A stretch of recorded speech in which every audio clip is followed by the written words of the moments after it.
Hello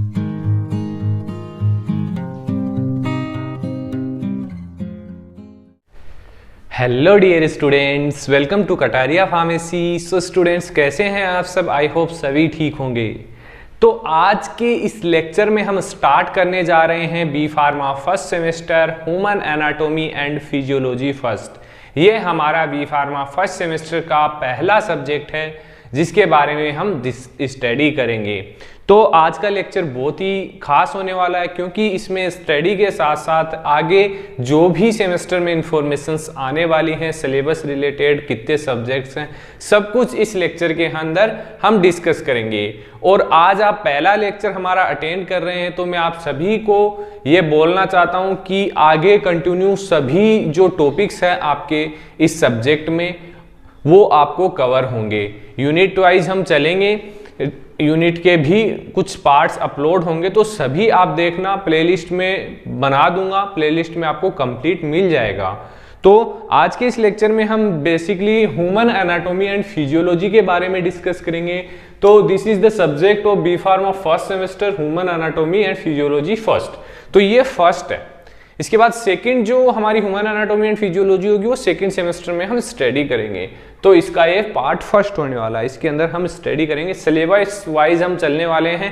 PCI का syllabus हम use करते हैं, ना कि कोई स्पेसिफिक यूनिवर्सिटी का, क्योंकि पीसीआई का जो सिलेबस होता है फार्मेसी काउंसिल ऑफ इंडिया का, वो ऑल इंडिया में मान्य होता है और ऑल इंडिया के सभी कॉलेजेस में चलता है। बाकी कुछ यूनिवर्सिटीज होती हैं पर्सनल जो सिलेबस में डिफरेंस रखती है। बाकी बात कर लेते हैं इसमें टॉपिक फर्स्ट क्या होने वाला है, इंट्रोडक्शन टू ह्यूमन बॉडी। तो बेसिकली जो ह्यूमन एनाटॉमी एंड फिजियोलॉजी है वो बायोलॉजी का ही पार्ट है। तो क्योंकि बायोलॉजी हम स्टडी करते आए हैं 10th 12th 11th में, तो वही सब्जेक्ट है ये। इसमें कोई अदर टॉपिक्स ऐड नहीं किए गए हैं, तो इजीली आपको समझ में आएगा। अच्छे से आप इसको स्टडी करना, बस समझने का ही है। तो इसमें कुछ डेफिनेशंस हैं। फर्स्ट देख लेते हैं हम जो वर्ड पढ़ा है इसका, ह्यूमन एनाटॉमी एंड फिजियोलॉजी ही नाम क्यों पढ़ा? तो इसमें स्टडी करना होता है एनाटॉमी। एनाटॉमी का मतलब क्या होता है कि कोई भी स्ट्रक्चर है, मान लीजिए ये हमारा हार्ट है तो इसकी एक स्ट्रक्चर है प्रॉपर, ये हार्ट है हमारा तो इसकी एक प्रॉपर स्ट्रक्चर हो गई। तो इसकी जो स्ट्रक्चर है वो हमें पता है क्या स्ट्रक्चर है, वो कैसे पता लगी? हमने इसका जैसे भी देखा, वो भी जो भी स्टडी किया उसके अकॉर्डिंग में पता लग गया कि इसकी क्या स्ट्रक्चर है। तो उसमें उस स्टडी को क्या बोलते हैं हम? एनाटॉमी। एंड ये कैसे काम करता है, उसकी जो प्रोसेस होती है उसको हम बोल दिया फिजियोलॉजी। तो एनाटॉमी एंड फिजियोलॉजी का जो कंफ्यूजन है वो आपका दूर हो गया होगा। एनाटॉमी क्या होता है कि कोई भी ऑर्गन है जिसकी स्ट्रक्चर जो हमें दिखाई दे रही है एक्चुअल में, वो उसकी एनाटॉमी है। और उसका जो वर्किंग है, मतलब वो कैसे वर्क करता है, उसको हम बोलते हैं फिजियोलॉजी। तो इस सब्जेक्ट में एनाटॉमी एंड फिजियोलॉजी फर्स्ट में हम सिर्फ बेसिक्स पढ़ेंगे, जैसे टिश्यू, सेल, इन सब के बारे में हम इसमें स्टडी करेंगे। देन जो सेकंड हमारा आएगा human anatomy and physiology second semester में, उसमें हम सभी ऑर्गन्स के बारे में डिटेल में स्टडी करेंगे। तो आज का टॉपिक यही है हमारा। सबसे पहले देख लीजिए एनाटॉमी। तो एनाटॉमी में क्या है? To study for internal and external structure and physical relationship between body parts.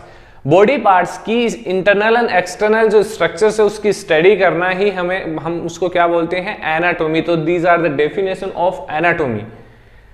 Second है फिजियोलॉजी। फिजियोलॉजी क्या है? The study of how living organism perform their vital function, कि कैसे जो लिविंग ऑर्गन्स हैं वो कैसे अपना जो परफॉर्मेंस देते हैं, अपना जो वर्क है वो परफॉर्म करते हैं या कैसे वो वर्क करते हैं, उसको हम बोलते हैं फिजियोलॉजी। तो स्टूडेंट्स, अगर आप चैनल पे न्यू हैं तो चैनल को सब्सक्राइब जरूर करें क्योंकि बहुत ही बेनिफिट आपको इस चैनल पे होने वाला है। अभी तो आप फर्स्ट सेमेस्टर में, आगे आगे आपको बहुत से काम हमसे पढ़ने वाले हैं और हम भी आप उनको उन चीज़ों में हेल्प करेंगे, जैसे ट्रेनिंग रिलेटेड है, प्रोजेक्ट रिलेटेड है, सब कुछ हम आपको यहाँ पे प्रोवाइड करेंगे। कहीं जाने की जरूरत नहीं है, सब कुछ यहाँ पे आपको मिलेगा। तो सब्सक्राइब कर लीजिए और अपने दोस्तों को भी शेयर कर दीजिए जिससे उनकी भी हेल्प हो जाए। एग्जाम से पहले हमारा सिलेबस कंप्लीट होगा और अच्छा होगा, आपको समझ में आएगा। बात कर लेते हैं स्कोप्स की कि ह्यूमन एनाटॉमी एंड फिजियोलॉजी के स्कोप्स क्या है, बेसिकली यूजेस कहाँ कहाँ इसका होता है।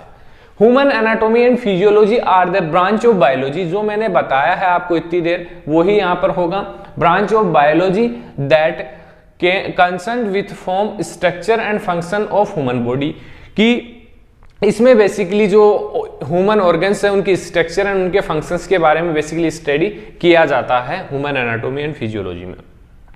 Branch of biomedical science dealing with normal structure, shape, size and locations of various part of body, मतलब बेसिकली डील करता है बॉडी के पार्ट से, बॉडी के जो ऑर्गन है, ऑर्गन सिस्टम है, उनसे डील करता है ह्यूमन एनाटॉमी एंड फिजियोलॉजी जो हमारा सब्जेक्ट है। The study of the structure of the body and their physical relationship involve between the body system, जो मैंने इतनी देर बोला है वही थ्योरी इसके अंदर लिखी हुई है।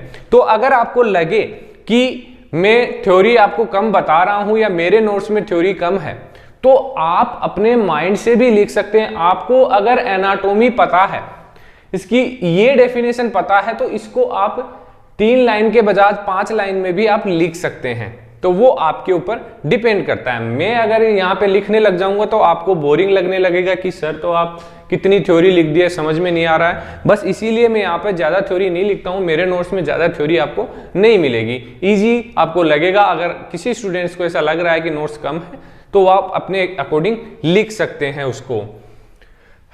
बात करते हैं level of structural organization and body system. जो हमारा बॉडी सिस्टम है वो कैसे बना है, जो स्पीसीज है हम कैसे बने हैं, हमारी प्रोसेस कहां से स्टार्ट हुई है, तो उसका एक फ्लो चार्ट यहां पे हमने ड्रॉ किया है। फर्स्ट है पार्टिकल्स, कुछ पार्टिकल्स मिलके क्या बनाए, एटम्स, कुछ एटम्स मिलके क्या बनाए, मॉलिक्यूल, कुछ मॉलिक्यूल्स मिलके क्या बनाए, मैक्रोमोलिक्यूल, कुछ मैक्रोमोलिक्यूल्स मिलके क्या बनाए, ऑर्गेनेल्स, ऑर्गेनेल्स मिलके क्या बनाए, सेल। अब ये जो सेल है आप सभी जानते हैं कि ये एक फंक्शनल यूनिट है हमारी बॉडी की, ह्यूमन बॉडी की फंक्शनल यूनिट क्या है, सेल होती है। तो सेल मिलके क्या बनाएंगे, टिश्यू, सेल मिलके टिश्यू बनाएंगे, ये सभी जानते हैं, कोई भी स्टूडेंट्स ऐसा नहीं होगा जो ये नहीं जानता है। तो सेल मिलके बनाएंगे टिश्यू, टिश्यू मिलके बनाएंगे ऑर्गन, ऑर्गन मिलके बनाएंगे ऑर्गन सिस्टम, जैसे हार्ट हो गया, रेस्पिरेटरी सिस्टम हो गया, लंग्स, ये सब कुछ मिलके क्या बनाया, एक ऑर्गन सिस्टम बन गया। ऑर्गन सिस्टम ही हमारा जो बॉडी है वो कंप्लीट हो गया। उसके बाद हो गया स्पीसीज, स्पीसीज से बाद में होगी कम्युनिटी, कम्युनिटी से होती है इकोसिस्टम, इकोसिस्टम से मिलके बन गया बायोस्फीयर। तो ये कंप्लीट एक फ्लो चार्ट आ गया हमारी, जो हम कहां से लेके कहां तक जा रहे हैं उस चीज से रिलेटेड। तो इसको बोलते हैं लेवल ऑफ स्ट्रक्चरल ऑर्गेनाइजेशन। अब बात कर लेते हैं बॉडी सिस्टम्स की।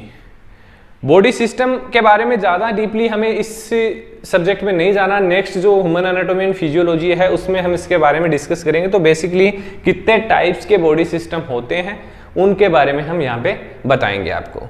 तो बेसिकली 10 टाइप के ऑर्गन सिस्टम होते हैं, बाकी 11 होते हैं, लेकिन एक उसको हम यहाँ पे नहीं रखेंगे जिसको लिम्फेटिक सिस्टम बोलते हैं। तो वो चीज यहाँ पे अगर कोई पूछे आपको कि कितने सिस्टम होते हैं तो आप 10 बता सकते हैं, 11 बता सकते हैं, तो वो आप पे डिपेंड करता है, कोई प्रॉब्लम नहीं है। बाकी जो मेन हमारे सिस्टम है वो है 10। सबसे पहले देखिए सर्कुलेटरी सिस्टम, जो ब्लड रिलेटेड सिस्टम हमारा उसको बोलते हैं सर्कुलेटरी सिस्टम। सेकंड है रेस्पिरेटरी सिस्टम जिससे हम सांस लेते हैं। थर्ड है स्केलेटल सिस्टम, जो हमारा रीड वगैरह है, कंप्लीट बोन्स है, उसको बोलते हैं हम स्केलेटल सिस्टम। फोर्थ है muscular system, digestive system, excretory system, reproductive system, integumentary system, ये है स्किन से रिलेटेड, स्किन होती है हमारी उसको हम बोलते हैं इंटीगुमेंट्री सिस्टम। बाकी नर्वस सिस्टम, एंडोक्राइन सिस्टम, अगर 11 भी आप ऐड करें तो लिम्फेटिक सिस्टम। तो ये हो गए हमारे level of structural organization and body system. अब देख लेते हैं हम होम्योस्टेसिस के बारे में देख लेते हैं, और बेसिक लाइफ प्रोसेस कुछ टॉपिक दे रखा है उसके बारे में हम देख लेते हैं। बेसिक लाइफ प्रोसेस, तो बेसिक लाइफ प्रोसेस क्या होती है कि हमारी जो डेली रूटीन्स होती है उसके अंदर हम क्या क्या फॉलो अप करते हैं, क्या क्या हम प्रोसेस करते हैं हमारी बॉडी के थ्रू, क्या क्या होता है, वो सब कुछ आता है बेसिक लाइफ प्रोसेस के अंदर। तो हमने पॉइंट वाइज यहाँ पे रिप्रेजेंट किया है। डीपली अगर आप लिखना चाहते हैं तो कितना भी लिख सकते हैं, बाकी जितना मैंने बताया है उतना सफिशिएंट है आपको एग्जाम के लिए और रिवीजन के लिए भी और याद करने के लिए भी। तो फर्स्ट है मूवमेंट। आप सभी करते हैं मूवमेंट, इधर से उधर जाते हैं, तो इसको लिख देना है चेंजिंग प्लेस और पोजीशन। इतना काफी है, इनफ है, समझने वाला समझ जाएगा। चेंजिंग प्लेस और पोजीशन, इसको मूवमेंट बोलते हैं। रेस्पिरेशन मतलब जनरेटिंग एनर्जी और exchange of oxygen and CO2, तो ये हो गया रेस्पिरेशन। सेंसिटिविटी, सेंसिटिविटी हमारी बॉडी के अंदर बहुत ही ज्यादा सेंसिटिव होती है हमारी body. Being aware of the surrounding, अगर कोई भी टच कर रहा है तो उसको हमारी बॉडी फील कर रही है और पता लग जाता है, तो इसको बोलते हैं सेंसिटिविटी। ग्रोथ, ग्रोथ होती है बॉडी के अंदर। इंक्रीज इन साइज और नंबर्स, नंबर्स मतलब जो सेल्स हैं उनके नंबर्स में इंक्रीज होते हैं और हमारी बॉडी की साइज इंक्रीज होती है।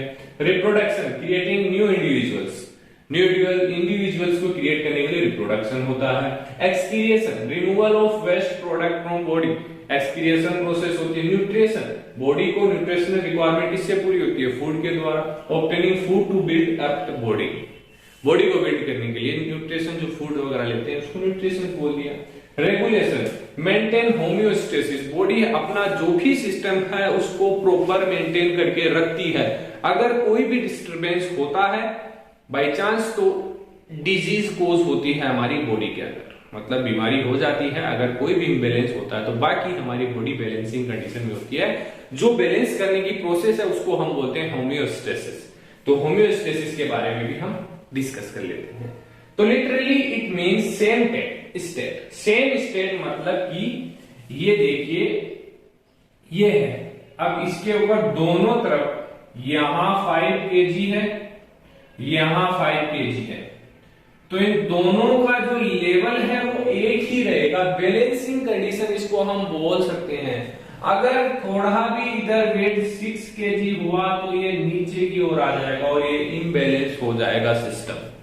तो जो बैलेंस रखने का काम है वो होता है होम्योस्टेसिस के द्वारा, इसलिए इसको बोल दिया हमने सेम स्टेट।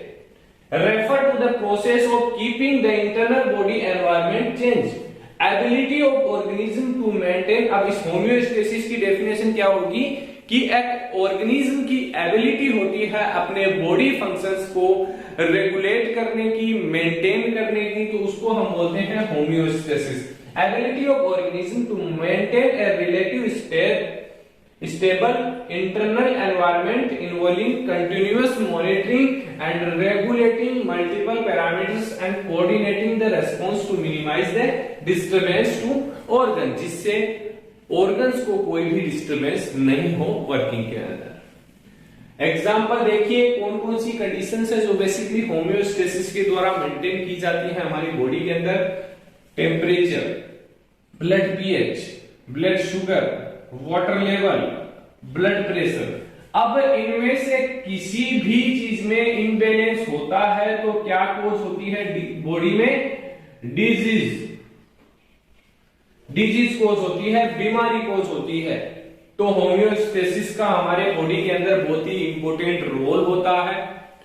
अब आई होप ये जो लेक्चर था आपको बहुत ही अच्छा लगा होगा। अगर वीडियो अच्छी लगी तो वीडियो को लाइक जरूर करके जाना और कमेंट करना कि कौन सा टॉपिक है जो आपको समझ में नहीं आया है, और समझ में आ गया तो भी कमेंट करना क्या इंप्रूवमेंट की जरूरत है, क्योंकि अब हमने फिर से सिर्फ आपके लिए स्टार्ट किया है। क्योंकि हमें जो हमारे स्टूडेंट्स थे 3rd सेमेस्टर 4th सेमेस्टर वो आगे निकल चुके हैं, उनको हम स्टडी नहीं करा पाए प्रॉपर्ली, लेकिन आपको हम साथ लेके चलेंगे 8th सेमेस्टर तक। आपको हम टाइम पे लेक्चर्स देंगे, टाइम पे वीडियोस हमारे अपलोड होंगे। आपके सेमेस्टर एग्जाम होने से पहले ही आपका सिलेबस कवर होगा। तो बस आप लोग सपोर्ट कीजिए, सब कुछ आपको मिलेगा। क्वेश्चन पेपर्स भी मिलेंगे, सोल्व पेपर्स भी मिलेंगे, इंपोर्टेंट क्वेश्चंस भी आपको यहाँ पर देखने को मिलेंगे। तो बस सब्सक्राइब कर लीजिए चैनल को और अपने दोस्तों को शेयर कीजिए। धन्यवाद।